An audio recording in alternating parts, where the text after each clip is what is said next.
Prime minister Narendra Modi ji की parliament की speech से यह तो साबित हो गया कि भारतीय जनता पार्टी एनडीए की सरकार के पास और प्रधानमंत्री जी के पास जम्मू कश्मीर को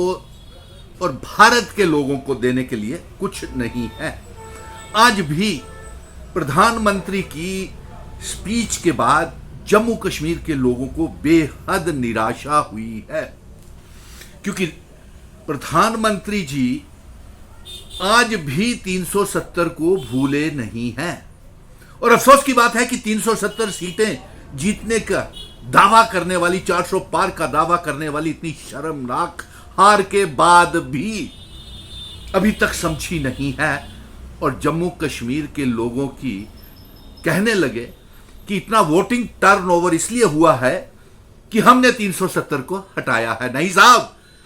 इतना वोटिंग टर्नओवर जम्मू कश्मीर में इसलिए हुआ है कि जम्मू कश्मीर के लोगों ने आपके 5 अगस्त 2019 के फैसले को नकार दिया है। और वो फैसला है जम्मू कश्मीर को रियासत को तोड़ करके मामूली सा यूनियन टेरिटरी बनाना, हमारा विशेष अधिकार छीनना, हमारी डोगरा रियासत महाराजा हरि सिंह जी की रियासत को तोड़ करके, उनके तमाम बनाए हुए कानूनों को तोड़ करके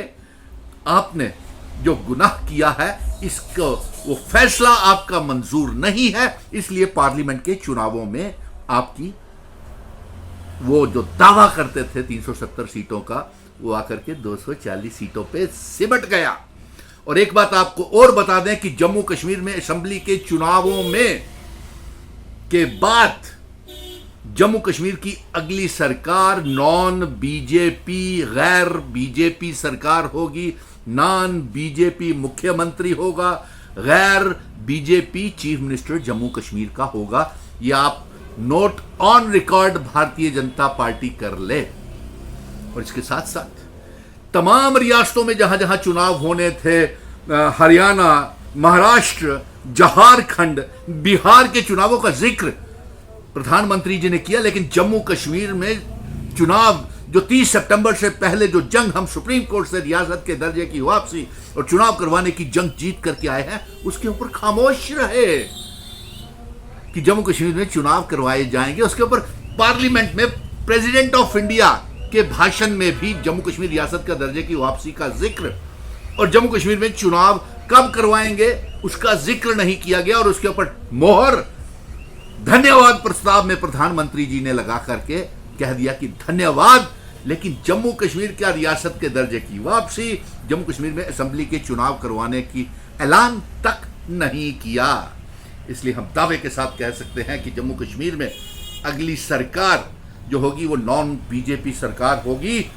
और मिशन स्टेटहुड जिसका समर्थन करेगा उसी की सरकार होगी, क्योंकि हम इल्हाक की शर्तें, इंस्ट्रूमेंट ऑफ असेशन स्पेशल स्टेटस 370-35 ए रियासत का स्टेट सब्जेक्ट, जिन शर्तों के ऊपर इल्हाक सेशन भारत के साथ जम्मू कश्मीर के महाराजा हमारे बुजुर्ग करके गए हैं, वो सेशन की शर्तें हम लागू करने जा रहे हैं। और बहुत अफसोस हुआ कि